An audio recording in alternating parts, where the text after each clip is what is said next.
Olá, boa noite. Aqui é a doutora Rosalia assumindo mais uma vez o Instagram da Debra Brasil para começar mais um episódio do Debra Talks, nosso nono episódio. E esse episódio é um episódio muito especial. A gente vai conversar com duas mães da EB. Então, a gente vai começar conversando com a Juliane, depois com a Jéssica. Vou dar só aquelas informações habituais enquanto a gente espera elas entrarem. Os episódios anteriores estão todos no nosso IGTV, mas também estão todos no nosso canal no YouTube. Então, para quem ainda não conhece o nosso canal no YouTube, se inscrevam, ativem o sininho das notificações, curtam os vídeos. Todos os episódios estão lá. Ainda tem mais duas mensagens extras, tá bom? Uma da doutora Priscila, outra da doutora Janine, a respeito dos temas que a gente conversou aqui no Debra Talks. Então, vamos esperar a Juliane entrar na sala. Aqui. Juliane, conversar com ela. Essa é uma live, a gente vai mesmo bater um papo com essas duas mulheres sensacionais. Entrou na hora certa. E tava falando que hoje a gente não tem roteiro, não tem script, é um bate-papo nosso com você e depois com a Jéssica, né? Então, na verdade, hoje a gente quer ouvir a Juliane. A gente quer saber aquela pergunta clássica, quem é... E para quem não sabe, então eu vou só apresentar essa parte da Juliane. A Juliane é nossa vice-presidente da Associação Debra Brasil, né, Juliane? Desde agosto. Então, para quem não sabe. E, Juliane, a gente queria ouvir um pouquinho de você. Quem é a Juliane e qual a relação dela com epidermólise bolhosa?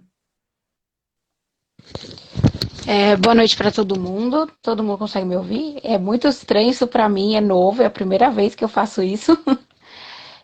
Eu sou Juliene, eu tenho 30 anos, tenho epidermólise bolhosa, sou mãe de duas borboletas, uma borboleta de 11 anos e uma borboleta que está no céu, que estaria com 5 anos se tivesse aqui. E é isso, eu sou uma mãe e uma pessoa com EB e muitas histórias. E é legal Eu, porque a Juliane tem epidermólise bolhosa, né, Juliane? E também é mãe sim, de uma pessoa com epidermólise bolhosa. Duas, né? O Miguel, ele já partiu. Não é isso? isso. E, Juliane, É, conta um pouco pra gente como é que foi, na verdade, essa sua descoberta. Porque eu sei que, na verdade, você foi o primeiro caso da sua família. Não é isso? Seus pais não têm a isso, doença e você foi o primeiro caso da família. Então, como é que isso. foi isso para você, para sua família, descobrir isso, né? Como é que foi esse seu aprendizado? Bom, eu tenho 30 anos, então nasci em 90. Não tinha Google, não tinha Facebook, não tinha Instagram, não tinha o site da Débora, infelizmente. Então, eu fui o primeiro caso da minha família. Meus pais são da Bahia e, infelizmente, quando eles me tiveram, eu fui a primeira filha, né, deles. Eu nasci cheia de bolhas. O protocolo da época era muito diferente do que a gente tem hoje. Na verdade, nem tinha um protocolo. O protocolo era o seguinte: eu fiquei internada 2 meses numa, num hospital.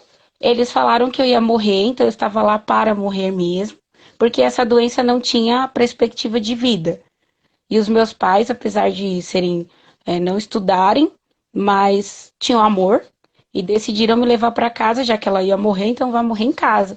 Porque no hospital o protocolo era muito difícil, minha mãe fala que passavam um algodão seco, então estourava a bolha, o que não era bolha, tirava a pele. E ao contrário do que muita gente pensa, eu nasci sem a pele das pernas, mesmo com EB simples. Então, eles achavam que eu não ia viver. Uhum. Gente, só um parágrafo, isso pode acontecer. Isso acontece até com bastante frequência. Hoje, isso é uma síndrome, é a síndrome de Bart, né? Então, quando o bebezinho nasce com aplasia cutânea, sem a pele dos membros, ou pode ser dos braços, ou dos membros inferiores, a gente tem sempre que suspeitar de epidermólise bolhosa. Isso. E aí, esse era o protocolo da época. Os meus pais me trouxeram para casa achando que eu ia morrer com pouco tempo, na verdade. E aqui estou eu, com 30 anos. E vi toda a evolução que a gente teve nesse período, que foi ótimo. A ciência não é exata, né? É Não, é, muito legal você falar que os seus pais, mesmo sem conhecimento, tinham amor, porque é a única coisa que não pode faltar, né, Juliane? exatamente. Exatamente. Na verdade, muitas pessoas acham que assim, eu nasci com pouca lesão, então por isso que deu tudo certo. E não é bem assim. Quando os meus pais me trouxeram para casa, eles não tinham informação de nada. Então, na época, se tinha vaselina e gás, era o que se usava. E foi muita insistência dos meus pais, não, ela tem que estudar, ela tem que andar, porque ninguém achava que eu ia viver, então não tinha perspectiva de o que ela pode ou o que ela não pode fazer. E Não pode. aí foi aprendendo na prática. Não, e é muito legal você falar isso, porque você é uma pessoa que fala muito sobre a importância da informação, né? Como a informação ela é essencial, né? A gente sabe que não pode faltar amor, que o amor ele é fundamental, né? Mas quando a gente tem informação, isso talvez fique um pouco mais fácil, mais leve. Eu tenho um dilema assim. Eu aprendi na prática, na verdade, que a informação ela pode salvar vidas, ela pode te dar liberdade e ela te leva mais longe. Se eu falo assim, hoje eu consigo fazer muita coisa. Fui convidada para ser vice-presidente da Débora, apesar de não acreditar muito em cargos, eu acredito em pessoas. Eu gosto da equipe que eu estou, porque eu acredito nas pessoas que trabalham na Débora hoje. Mas a informação, ela te liberta. Se hoje eu sei que, por exemplo, a doutora Rosali pode me ajudar em alguma coisa, a doutora Janine pode me ajudar em alguma coisa, porque eu sei que a informação é segura, isso me dá liberdade. E é o que eu acredito, no empoderamento das famílias. Que a partir do momento que as famílias têm conhecimento sobre a doença, sobre os seus direitos, sobre aquilo que elas podem ou não podem fazer e o que o filho dela consegue fazer, a partir desse momento, a gente salvou algumas vidas. Sim, sim. E assim, você foi o primeiro caso na sua família, seu pai e sua mãe, né, descobriram e com muito amor conseguiram levar tudo isso. E hoje, Juliane, você não é só vice-presidente da associação, você também é uma profissional, trabalha, faz estágio. Conta isso pra gente. Isso, eu fiz, como eu vou dizer, eu fui por dois caminhos, né? Eu sou muito teimosa. Então, quando a pessoa falava, eu acho que ela não consegue, eu falava, eu consigo sim, calma aí. Só que eu fiz o técnico de enfermagem, só que com um determinado momento eu não conseguia mais exercer em âmbito hospitalar, porque meu pé realmente não dá. E aí eu descobri a fonoaudiologia e descobri que pessoas com EB precisam da fono e não conhecem fono. E descobri que as fonoaudiólogas também não conhecem EB. Até hoje, até o momento, eu só conheci uma fonoaudióloga que conhecia e atendia EB porque era do HC. E aí eu descobri isso e me apaixonei pela área, estou no quarto semestre, indo para o quinto. Consegui fazer estágio já numa clínica de fonoaudiologia, agora não estou mais estagiando. Mas eu espero com a fonoaudiologia melhorar a qualidade de vida. Existem várias formas de você melhorar a qualidade de vida. Eu tenho o seguinte, meu lema de vida é assim: a IB não tem cura ainda. Então até lá a gente tem que ter qualidade de vida. Não dá para viver sonhando com a cura se você não consegue viver bem agora. Eu vivo hoje. A cura pode chegar quando eu estiver bem velhinha ou só para Renara. Então eu quero que a Renara faça tudo que ela possa fazer enquanto a cura chega, tudo bem. Então, Ju, assim, é muito legal saber que você quer se aprofundar. Gente, O Luca vai entrar de Ele novo. chegou. Ele chegou. Tava demorando. Então vamos lá, porque aqui é ao vivo, a gente não para. Então, Ju, assim, é muito legal saber que você está fazendo faculdade para continuar se aprofundando numa profissão e principalmente para seguir ajudando outras pessoas. Então, é aquilo, você quer ir além, mas seguir ajudando. Hoje Isso, você está estagiando, não é isso? isso. Eu estava estagiando numa clínica antes da pandemia. Aí, com a pandemia, enfim, mudou a vida de todo mundo. A minha não foi diferente. Mas uma coisa que eu quero falar que eu acho que é muito legal, que muita gente me pergunta se ser mãe com EB é mais fácil. Porque como a Rê nasceu com EB e você tem EB, então vocês sentem a mesma coisa, então tá ótimo, é facinho. E não é verdade. A Rê eu tive com 17 anos, porque até então acreditavam-se que eu não ia fazer filho, que eu não ia conseguir ter relação sexual, então não ia ter filho. Então não tive educação sexual e com 17 anos eu engravidei, porque olha, eu conseguia. E aí, ela nasceu com EB e para mim foi a mesma sensação de que para todas as outras mães. É uma surpresa. Ela tem lesões diferentes de mim, é uma outra pessoa, tem a sua própria característica, ela tem o seu caráter, a sua individualidade, e isso precisa ser respeitado. Então, quando ela me vê estudando, fazendo faculdade, é bom porque ela se espelha em mim, mas eu gosto de deixar muito claro que ninguém é igual a ninguém.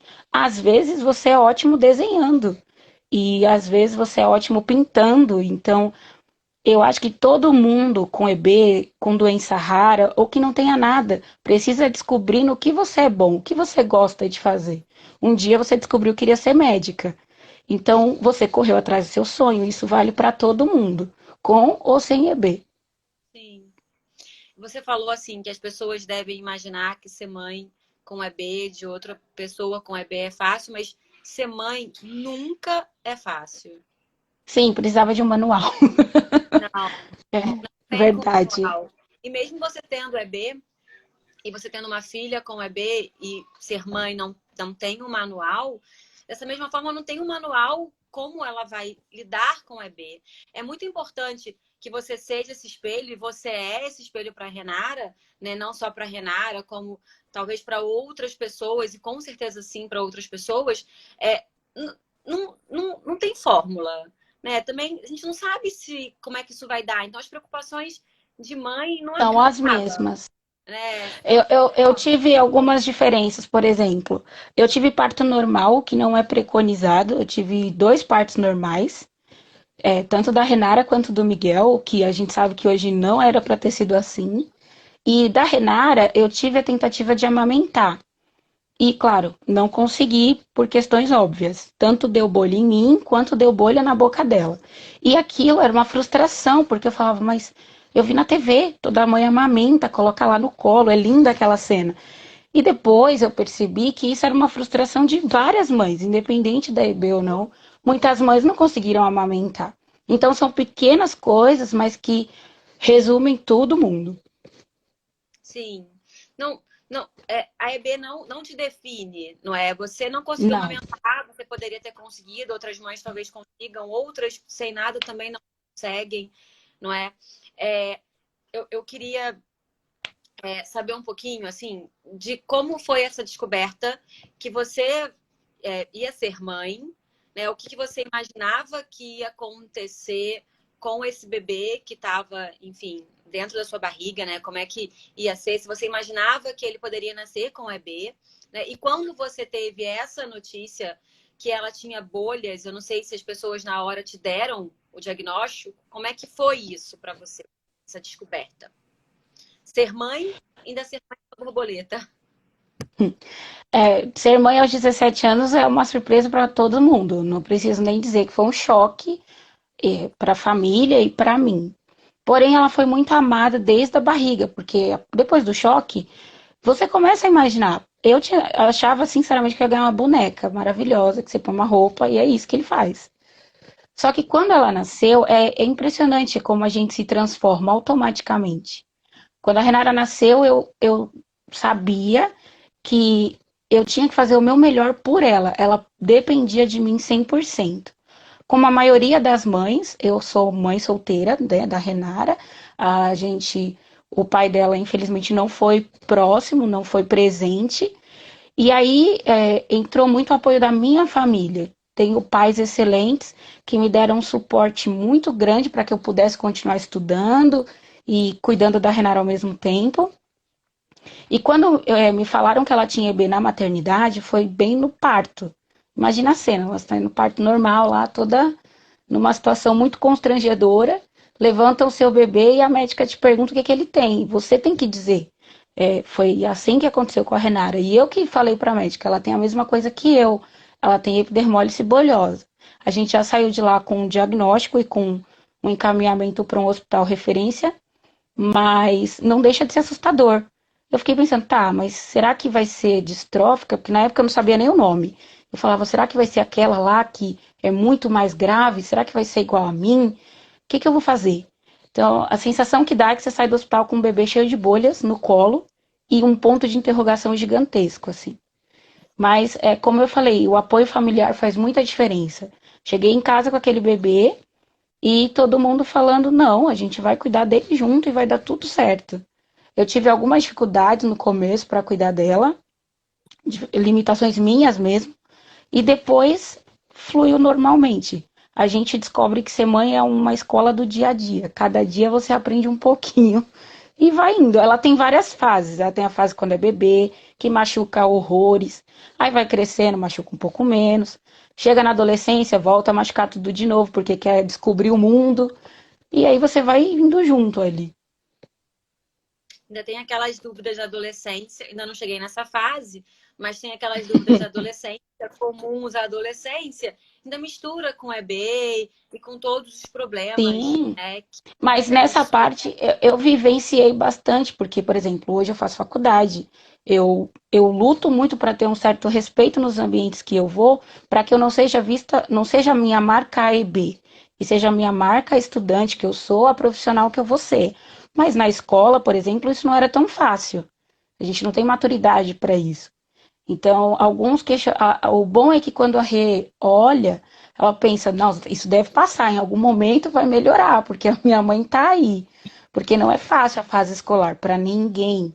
Imagina para quem tem qualquer doença rara e ainda mais uma doença visível. Então, não é uma batalha diária, realmente. É um exemplo. Você tá lá de É, exemplo. eu sou. Eu não gosto muito desse termo de exemplo, porque eu acredito que todo mundo consegue, de verdade. Eu acho que todo mundo consegue. Conheci pessoas com EB que eram cadeirantes, mas eram incríveis no computador, por exemplo, sem os dedos, e faziam coisas ótimas no computador. Então, eu acredito que quando você dá ferramentas para todo mundo consegue ir para frente. E essa ferramenta é a informação. É nisso que eu acredito. Sim. E assim, bom, a gente já sabe como foi o nascimento com a Renara, e eu sei que você teve um outro filho, né? O Miguel, e você fala muito abertamente dele, muito tranquilamente dele. E eu queria saber, porque você teve um segundo filho, não foi? Sim, Tá. Essa gravidez você já tinha um pouco mais de informação, você já sabia um pouco mais do que poderia acontecer, você já era um pouco mais velha, um pouco mais experiente. sim.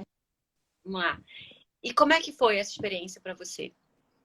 O Miguel ele foi planejado por 4 anos aproximadamente. A gente esperou para mim engravidar. Nós chegamos aí no médico que não era geneticista, gente, isso faz muita diferença. E ele falou: não, vai lá, o raio não cai 2 vezes na mesma casa. Ele esqueceu da genética, mas o raio não sei. E aí caiu o raio. Só que assim, era uma gravidez mais planejada, mais esperada, era uma gravidez de uma maneira com mais informação, porém eu esqueci de um detalhe: a informação era minha, mas o hospital não tinha essa informação. E isso é muito importante. A informação ela não pode ficar guardada para você. Você precisa passar para que as outras pessoas entendam. E eu falo muito abertamente do Miguel porque o fato de eu já estar na Débora foi por conta dele. Quando ele nasceu e ele faleceu, passado aproximadamente 3 meses do parto, eu estava em Brasília. Nunca tinha pegado um avião. Eu moro na região periférica de São Paulo.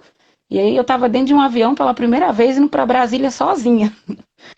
Mas ele me ensinou muita coisa, inclusive isso. O Miguel foi um parto normal, foi muito diferente do da Renara, não foi um parto humanizado e tal. Quando ele nasceu, não me deram a notícia de que ele tinha nascido com EB.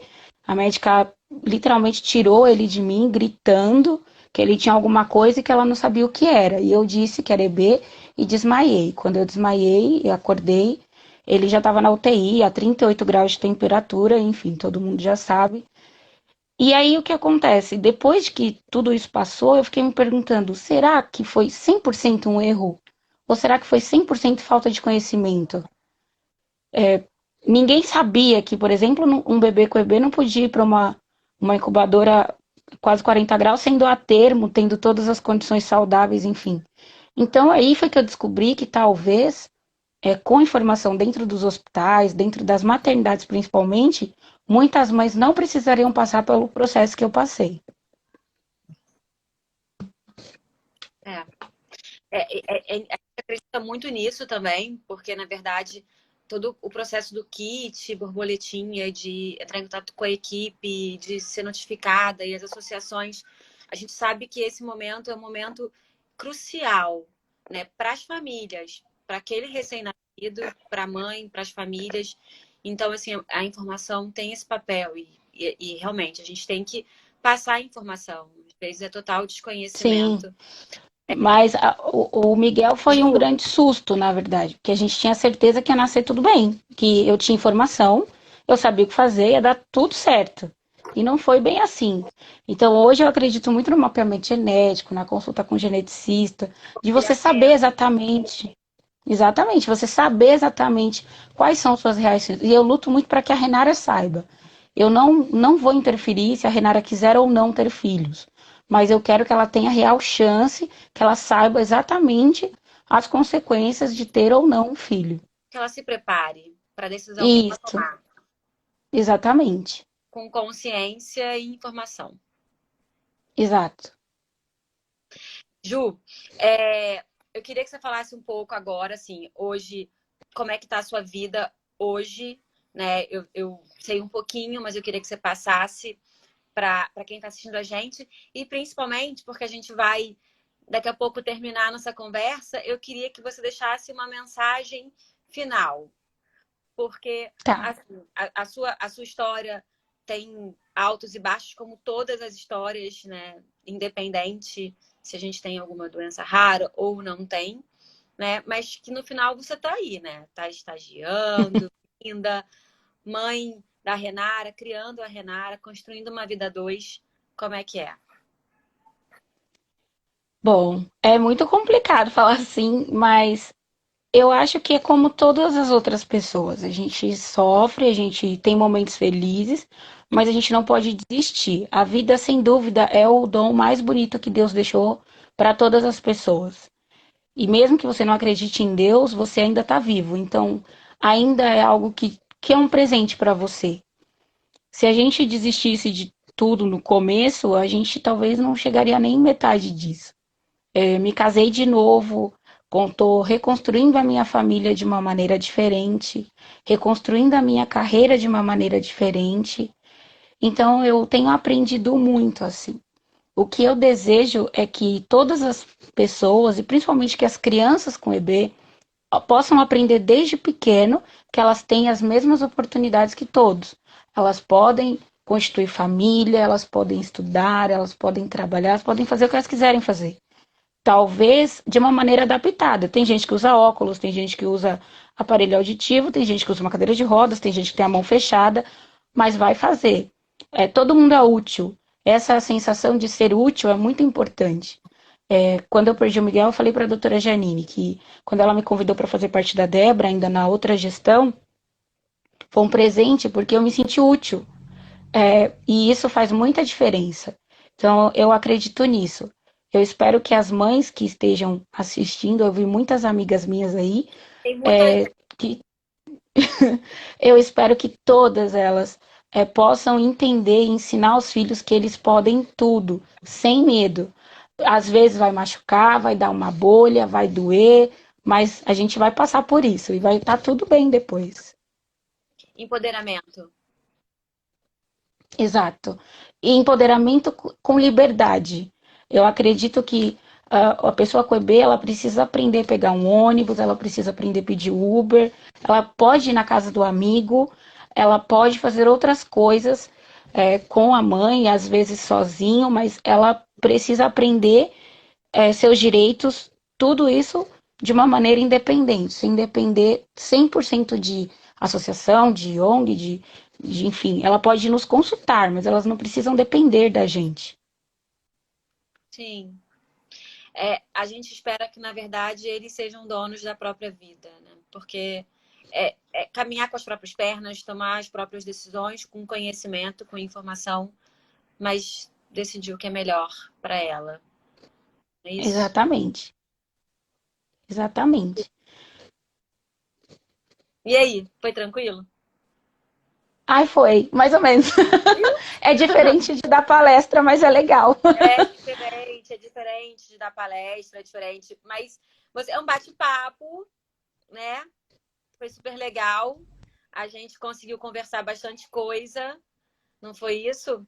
E a Juliane é nossa Sim, vice-presidente, então, se alguém tiver alguma pergunta, né, Ju, alguma coisa, quiser dividir alguma claro. experiência, conversar com você, não é isso? Sim, todas as mães praticamente têm meu contato.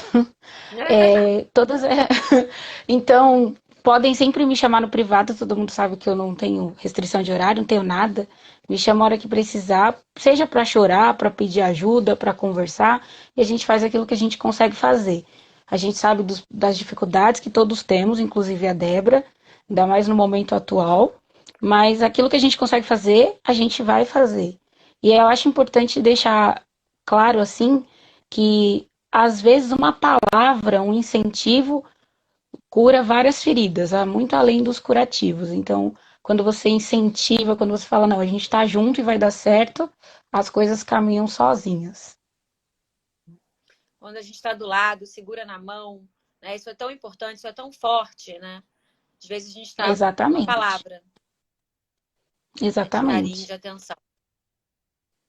Ah, obrigada, Ju, por ter aceitado vir. Eu sei que você estava super Imagina. envergonhada por vir conversar aqui com a gente nesse Sim, Debra Talks, mas eu tinha certeza que você ia falar super tranquilo, ia ser super enriquecedor para quem eu pudesse fiquei, eu fiquei escutar. ensaiando com o Daniel meia hora antes. Amor, faz pergunta, vê se vai dar certo. Sério? Sério, Deu, deu super certo. deu As super pessoas estão certo. elogiando bastante, curtiram bastante saber um pouquinho mais da sua história, quem não conhecia, conhecer um pouco mais esse outro lado da Juliane, não só vice-presidente, quem está no grupo de mães, mas a Juliane mãe, pessoa com EB, não é isso? Esposa do Daniel. Tem todas as dificuldades agora na pandemia de estar aqui com os Estudante de cabelos assim. fonoaudiologia. Exatamente. A gente é muito difícil ser mãe, trabalhar, estudar e fazer e tudo como é para todo mundo, assim. É como eu falo, por exemplo, se eu preciso chegar num lugar às 5 da tarde, às vezes eu tenho que sair de casa 2h30, porque eu não vou andar no metrô na mesma velocidade que todo mundo, eu ando mais devagar. Mas isso não significa que eu não vá chegar junto com todo mundo. Eu não vou me atrasar por conta disso, eu vou me adiantar em sair mais cedo. É só isso é a diferença, é a adaptação. Ju, muito obrigada por ter vindo aqui participar. Continua com a gente, que a gente vai conversar com a Jéssica agora para Tá saber um bom? pouco mais sobre a história da Jéssica. Obrigada, Ju. Beijo. Beijo. Pessoal, a gente agora vai chamar a Jéssica, que é outra mãe que a gente vai conversar um pouquinho hoje. Aqui. Vamos esperar ela entrar. E aí a gente vai conversar um pouquinho com a Jéssica. Eu espero que vocês tenham gostado dessa primeira parte com a Juliane. A Jéssica já tá aqui, então vamos chamar agora a Jéssica e vamos esperar ela entrar. Lembrando que depois. Ah! Oi, Jéssica! Tudo bem? tudo, e você? Tudo bem. Eu vi que estava lá dentro, já quebrou um pouquinho esse clima, já, né? A Juliane já veio primeiro, já viu que é tranquilo. Ah, mas o nervoso não adianta. Não? Não, Não. é super tranquilo. Jéssica, primeiro, assim, muito obrigada por ter aceitado esse desafio de vir conversar, né? Esse horário, mãe de duas crianças pequenas, né? Se preparar para vir conversar com a gente, tirar aí meia hora para vir conversar com a gente, com todo mundo que está aqui, né, nessa live com a gente. E vou fazer aquela. A Alecris está falando, Jéssica, vai dar tudo certo, relaxa. Ela já mandou o recado, relaxa. Aquela pergunta clássica de quem é a Jéssica e qual o envolvimento dela com a EB.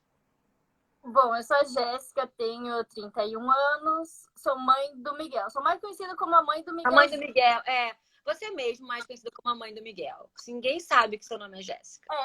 Normalmente a mãe fica esquecida, né? A criança ali que chama a atenção. A minha história com o EB começou quando o Miguel nasceu. O Miguel foi meu primeiro filho. Aí você tem aquela idealização da maternidade. Ai, lava todo o enxoval da criança, deixa arrumadinho, vai pra maternidade.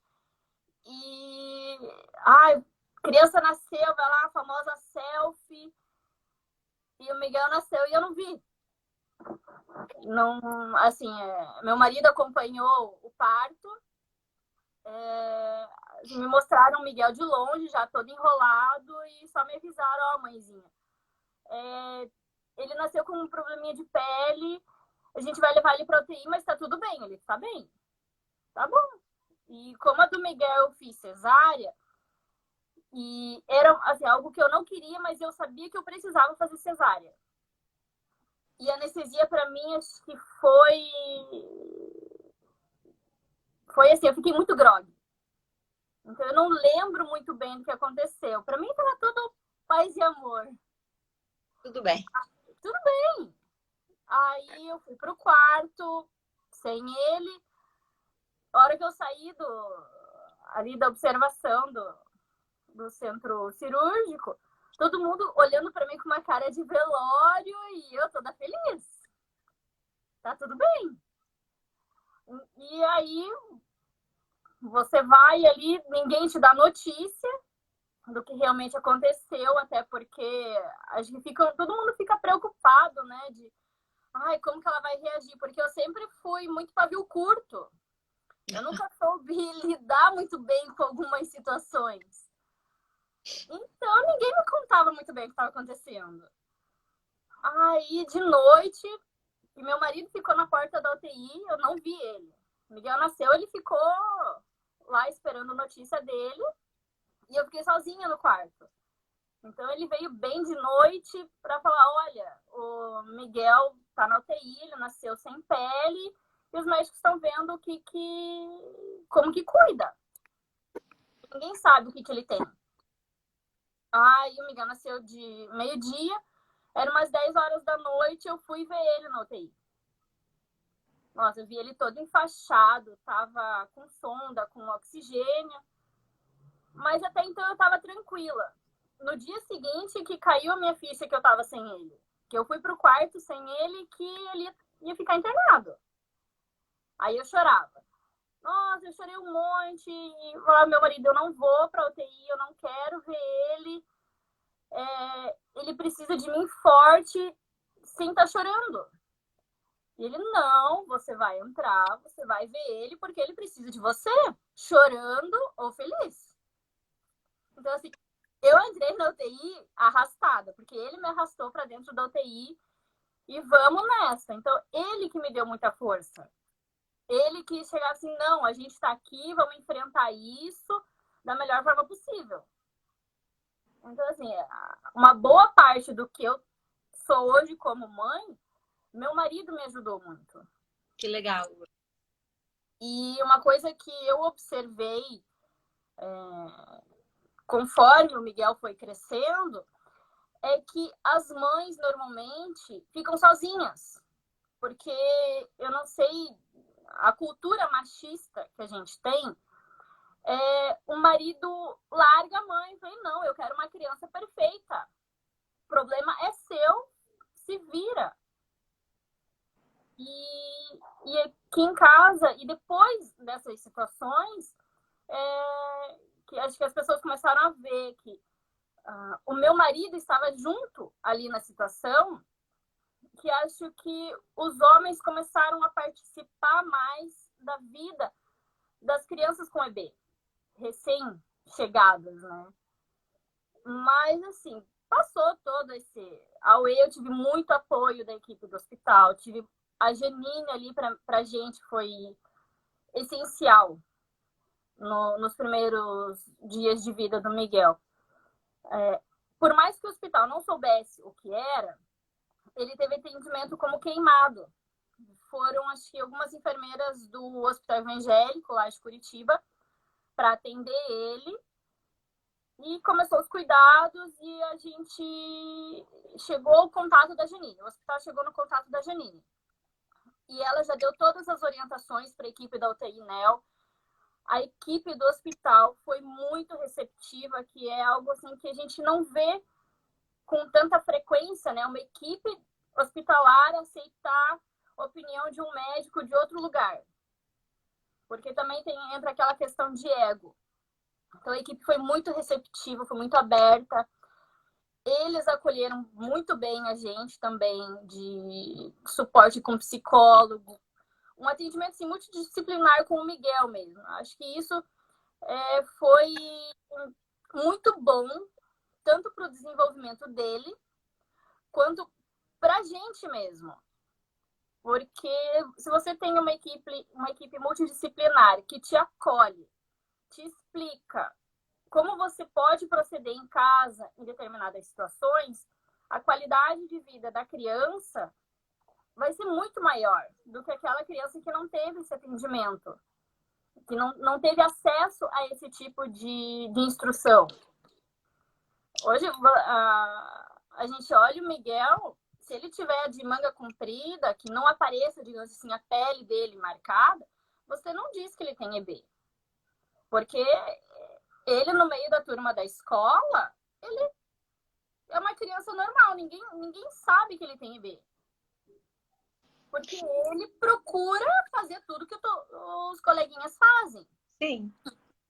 Jéssica, do que você falou, assim, eu teve uma coisa, duas, na verdade. Primeiro, que foi o apoio da família e particularmente do seu marido, assim, o quanto é importante esse apoio familiar e do seu companheiro, o quanto isso foi essencial para você. A gente já conversou com a Juliane antes, como é difícil virar mãe, como é difícil virar mãe de um recém-nascido que tem um problema que a gente não conhece, não sabe qual que é, não está preparado. E hoje, e assim, naquela época, o seu marido, então, foi essa peça aí fundamental, e eu sei que ele continua sendo. Bastante. É muito legal, porque a Juliane falou na outra parte da live, assim, como é difícil na hora quando você tá sozinho, se não fosse o apoio dos pais dela. Então, assim, é muito importante o apoio da família. E o outro foi, a gente conseguiu ver a diferença quando você tem informação. Você conseguiu ter a informação e isso fez muita diferença naquele primeiro momento para o Miguel. Sim, demais, demais. Tanto é que a gente, como a Juliane tinha comentado, na época dela não tinha um protocolo. Mas na época do Miguel já foi totalmente diferente. Não tinha um protocolo ali certinho, regradinho. Mas já tinha uma informação mais atualizada, digamos assim. Sim. E a gente começou a seguir e foi passando o tempo. Uma coisa que tanto eu e o meu marido, a gente tem um pensamento igual nessa questão, é que a gente não queria que o Miguel ficasse cheio de curativo. Porque isso nos incomodava. Porque na nossa cabeça, a lesão ela tem que ficar aberta para respirar. Os protocolos de enfermagem acho que diz ao contrário, né? Que tem que proteger por conta de infecção, alguma coisa assim. Mas conforme foi melhorando as lesões que ele nasceu, a gente foi diminuindo os curativos. Então, hoje o Miguel usa poucas coberturas. É só realmente quando precisa, quando a gente vê necessidade de cobrir. Senão ele tá livre. Até todo mundo pergunta para mim, nossa, mas a EB do Miguel é simples? Eu falei, não, a EB do Miguel é distrófica recessiva. Nossa, mas como que ele tá assim? Aí a gente fala, não deixa ele todo enfaixado, porque no nosso ver, isso machuca a pele.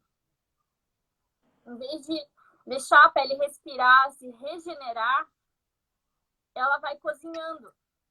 É lógico, isso vai de criança para criança, algo individual. Isso. Por favor. Por favor, pessoal, isso é individual. Favor, isso é individual. Miguel dá certo. É aquela velha história, né? O que dá certo para um não necessariamente dá certo para outro. E vem dando certo para Jéssica e para o Miguel e para a família dela. Porque tem muita mãe perguntar para mim. Fala, olha, com o Miguel é assim. Cada criança responde de uma forma. Sim. Então, a gente não pode colocar ali um padrão, não, tem que ser todo assim, mundo na mesma balança. Isso, não é assim que funciona. Com o Miguel deu certo. Ah, mas eu quero que seja igual o Miguel. Faz uma tentativa. Vai devagar. Porque não adianta você querer fazer uma coisa assim muito rápida que não vai dar certo. Você tem que ir por tentativas. E desde pequeno, com o Miguel, a gente sempre conversava com ele. Olha, nós precisamos fazer isso daqui. Por mais que ele não entendia, ainda era bebê. Eu preciso fazer isso daqui. Infelizmente, você é meu cobaia. Porque eu não sei se vai dar certo. Eu preciso testar. Então, sempre foi uma conversa muito aberta com ele do que a gente fazia. A minha mãe até sempre falava assim, nunca fale mentira. Ah, você vai tomar uma vacina, vamos lá fazer isso daqui, a criança dorme, vai lá e dá uma injeção na criança. Pô, ela fica traumatizada com injeção. Ela começa a ficar com medo de dormir porque vai aplicar uma injeção. Aplicar uma injeção. Então, isso a gente sempre foi muito aberto com o Miguel. Nós vamos fazer isso daqui por causa disso, disso e daquilo. Tá bom? Eu sei que vai doer, mas é pro teu bem. Gente, tá bom, mãe. O Miguel não tem 18 anos, tá, gente? A Jéssica fala 5 Miguel, mas ele tem só 5, ok? Não é isso? Ele só tem 5 aninhos, né? Sim. Então ele não tem 18, tá, pessoal? A Jéssica fala assim, mas o Miguelzinho tem 5 aninhos. Ele é bem pequenininho, é um amorzinho. Aqui a gente fala assim com ele porque precisa ter essa clareza para ele. Sim, não. Eu tô brincando com o pessoal, Jéssica. Eu também conto tudo pra ele, mas as pessoas não acharem que o Miguel já é um adolescente. O Miguel é uma criancinha. Não, ele é criança, mas ele faz as estripulias dele. Às vezes a gente perde a paciência como qualquer outra mãe. Sim. Não é tudo flores, não, porque tem hora que ele tira a gente do sério, que ele leva uma chineladinha ali, bem de leve, mas ele leva. Faz parte. Faz parte, não adianta, é criança. Jéssica, depois disso que aconteceu na sua vida e que você teve o Miguel e tudo isso que mudou, você se tornou muito ativa na comunidade EB, né? Na sua região, na Débora Brasil. Hoje você ocupa cargo também na associação da sua região, não é isso? Não, eu... Ou mais? Não mais, porque... Mas até ano passado era.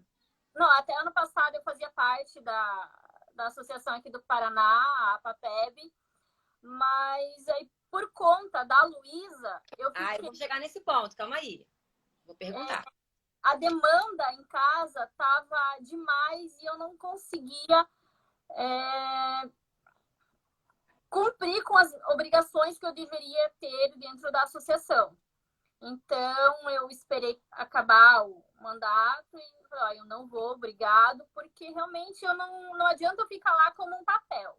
Eu preciso ter uma responsabilidade, eu tenho que fazer, tenho que correr atrás também, tenho que ajudar, mas eu não estava conseguindo fazer isso. Então, se for para eu ficar sendo uma pedra no sapato, eu prefiro me retirar e deixar o lugar para alguém que consiga realmente ajudar, coisa que eu já não fazia. Então, agora eu tô só na Débora, mas as mães, quando precisam, podem me mandar mensagem, como elas mandam. Eu não me importo, sempre deixei muito aberto. Olha, nasceu, quer passar meu contato, pode passar, fica à vontade. Posso demorar para responder, mas eu respondo. E a gente vai explicar o porquê agora, né, Jéssica? Porque o Miguel, ele virou o irmão mais velho. Ele virou o irmão mais velho. Como é que foi isso? Então, eu sempre quis família grande. Eu até falo que eu sempre quis ter 4 filhos. Coragem. É coragem. Mas era meu sonho ter 4 filhos. Aí, só que a minha ideia era ter, assim, com diferença de 2 anos. Só que, como o Miguel veio com a EB, a gente decidiu adiar um pouquinho.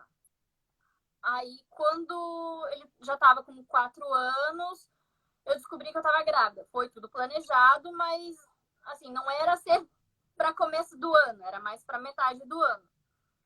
E aí eu engravidei da Luísa. Quando eu descobri que eu estava grávida, eu entrei um pouco em parafuso, porque eu estava tomando medicação para tireoide e eu teria que interromper o tratamento. Então, foi uma gravidez bem controlada em relação ao hipertireoidismo, mas, assim, foi tranquila, não tive nada de intercorrência. E o que eu entrei em parafuso foi, e agora? Como é que eu vou fazer? Eu tive o questionamento, e se tiver EB? E aí meu marido falou, se tiver EB, e daí? Não vai ser um susto. Se tiver EB, a gente já tem os curativos. A gente já vai saber cuidar. Se tiver EB, teve. Nós vamos amar do mesmo jeito. E vamos pra frente, aproveita, curtir o barrigão. Aí aquilo, assim, pra mim também foi me acalmando e eu passei a curtir daí a gravidez. Estava no início, estava com algumas semanas, aí que eu comecei a curtir a gravidez e eu já tinha na minha cabeça, falei, bom, o Miguel veio com EB, vai vir com EB. E eu coloquei na minha cabeça que a Luísa ia vir com EB e pra mim dava tudo certo. Tanto é que quando ela nasceu, eu não conseguia olhar ela. Eu não encostava nela. Eu pegava ela só para amamentar, porque o resto quem fazia era meu marido. Eu fui olhar a Luísa, assim, de trocar a fralda dela, ela tava com 2 dias. De pegar, de trocar a roupa, trocar uma fralda. O pé dela eu fui olhar quando ela tinha 1 mês. Que aí que eu fui começar a olhar como é que era um neném recém-nascido. Porque eu tava, assim, com medo de criar uma expectativa, porque tem crianças que nascem com EB, mas não aparenta EB. Acho que os sintomas aparecem, acho que 24 ou 42 horas depois. Não sei se é essa informação, mas na minha cabeça é isso que funciona. Então, acho que foi por isso que eu não conseguia olhar ela quando ela nasceu. Fui olhar só depois de 2 dias. Para não ficar com aquele sentimento de frustração. Porque era esse meu medo, de ter a frustração.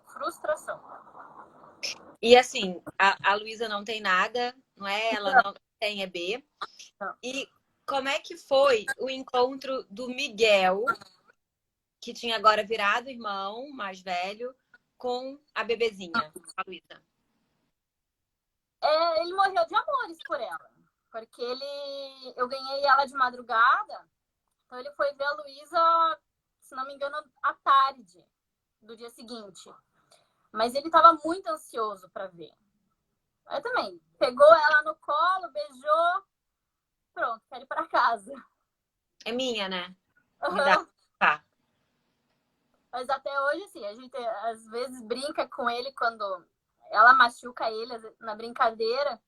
Ah, eu vou dar a Luísa. Não, ela é minha irmã, não pode dar ela, é minha. Eu ia te fazer uma pergunta. A Luísa já tá com quantos anos mesmo, Jéssica? A Luísa tá com 1 ano e 7 meses. Quase 2. Como é que é quando os dois estão brincando e ela já consegue entender que tem uma diferença em relação a algum tipo de brincadeira, ou algo curativo, ou um cuidado com o Miguel? Ainda não. Pelo contrário, ela adora judiar ele. Irmão mais novo, né? Não, ela é bem assim, sem vergonha nesse sentido, porque ela vê ele quietinho, ela vai chegando assim como quem não quer nada, senta do lado dele, de repente, pá! Bate nele assim do nada. A gente fala que ela é terrorista. É ela aí, né? Ela tá batendo na porta. Estão os dois aqui loucos pra entrar, pra falar. Então deixa eles entrarem pra gente depois, daqui a pouco, se despedir deles. Deixa eles entrarem pra gente ver o Miguel e a Luísa. Miguel, vem aqui. Que a gente já vai acabar daqui a pouco. Então, é muito legal ouvir essa sua história, porque a gente sabe um pouco, né, que você teve essa segunda gravidez, a gente teve aquela live aula com o Salmo Raskin sobre aconselhamento genético, e sempre fica aquela dúvida para várias mães que estão assistindo, né? Como é que é isso? Como é que é? Eu não sei explicar. É um desafio. Tem que colocar a cara a tapa, na verdade. Olha lá, a Luísa. Tem que colocar a cara a tapa, porque era uma coisa que eu falava. Eu sempre queria mais uma gestação. Então, o meu medo de ter mais um filho com ele Miguel. era muito menor do que a minha vontade de ser mãe de novo. Então, eu sempre procurei colocar a minha vontade acima do medo. Eu acho assim que se você tem é lógico, 2 crianças com EB é um trabalho dobrado, é um cuidado dobrado, mas é a tua vontade de ter mais um? Mesmo correndo esse risco, vai atrás do teu sonho. Porque eu acho que a vida é feita de sonhos também. Sim. Você começar a se limitar, você sofre demais com medo. E tem amor, né, Jéssica? Independente. Tinha muito amor. A Roberta tá aí. A Roberta tá no chat. Roberta, Ana Paula também. Ana Paula Rei também tá aí no chat. Tem várias pessoas conhecidas mandando corações e carinhas para você. Várias pessoas. Ei, Miguel, tudo bem? Tudo bom? Você vai ser o nosso chefe? Sim. Vai? É a primeira vez, viu só? O quê? É a primeira vez que ele tá aparecendo aqui. E você vai ser o nosso chefe para fazer várias receitas gostosas? Vai fazer. Provar. Já tô louca para provar. Vai ajudar a mãe a fazer comida, né? Vai? Já tô louca para provar essas receitas deliciosas. Eu acho que a sua mãe também tá no chat. Jéssica. A minha mãe, meu marido. O Billy tá também. Que bom que você falou bem dele, né, Jéssica? Mas ele sabe que eu falo. Ele bom sabe. Que você falou bem dele. Jéssica, a gente vai acabar a live. Foi bem mais fácil do que você imaginava, vai? Foi um pouquinho mais fácil. Foi bem mais fácil do que você imaginava. Até começar eu tava gelada, eu tava num frio. E não tá frio. menos aqui eu sei que não tá frio, mas eu tava num gelo que enquanto eu não falasse, não começasse, acho que eu não esquentava. Ah, se você pudesse não, deixar um recado agora para essas mães que estão assistindo a gente agora. Assim, tudo é uma fase. O começo é difícil, é doloroso, porque você cria toda uma expectativa da maternidade, que é aquela coisa que a gente vê na TV, em filme, e quando é a realidade ali, é nua e crua, sem luva de pelica.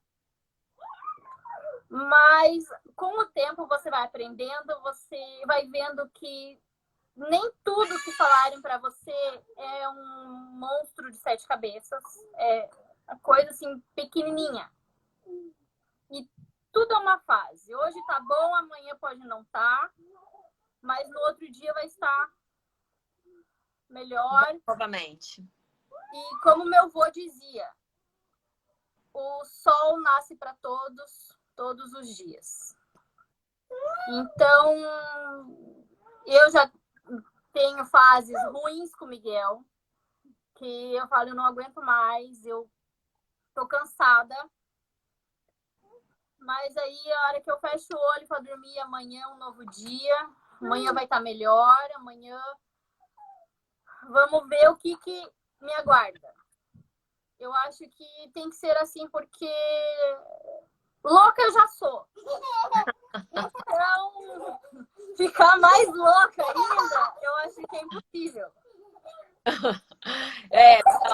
Bom, não sei, né? Tudo é possível. Mas é muito legal você falar do agora, porque na verdade é isso, né? O que a gente tem é o agora. A gente não tem mais o ontem e a gente não tem o amanhã. A gente tem o agora. Não é isso? Hoje foi a live das crianças, porque eu tive que levantar para ajudar o Luca, que apareceu aqui gritando novamente, entendeu? Próxima live ele que vai fazer, porque eu já não vou mais fazer, vai ser o Luca que vai fazer as próximas lives, entendeu? Mas e agora a gente entrou aí com a Jéssica, com o Miguel e com a Luísa, foi uma live com 4 pessoas, né, no YouTube. E é isso, o que importa é o agora. A gente não tem amanhã. Se você começar, como é que vai ser quando entrar na adolescência? Porque eu ainda não cheguei nessa parte, espero demorar bastante.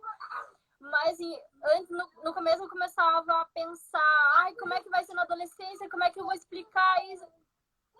Não, pera lá, não é assim. Vou viver o agora, vou viver o hoje. Amanhã, a adolescência que espere, que até lá eu vou estar mais madura, vou estar outra cabeça para explicar, para pensar. Porque a decisão que eu tenho hoje, amanhã pode ser totalmente diferente. Jéssica. Eu agora. O agora. Vai acabar. Tem 1 minutinho.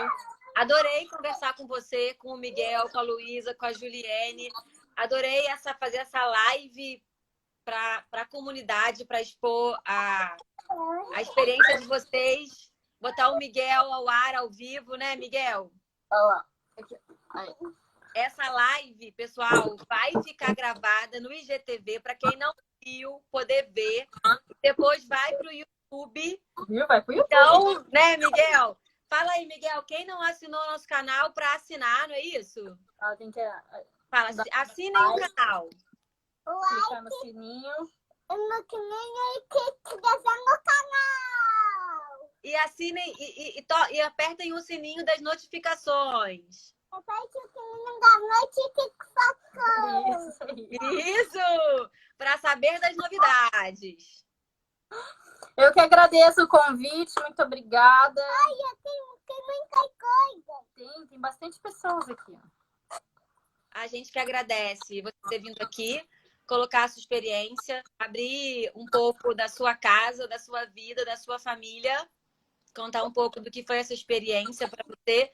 E a gente espera que isso possa servir de exemplo para várias mães e pessoas e famílias e maridos que estão assistindo a gente hoje e que vão poder assistir isso.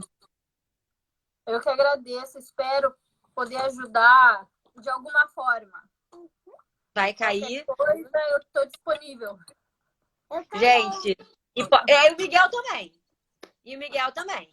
Então, gente, assistam essa live no canal e a gente volta na terça-feira com a nutrição. Jéssica, obrigada.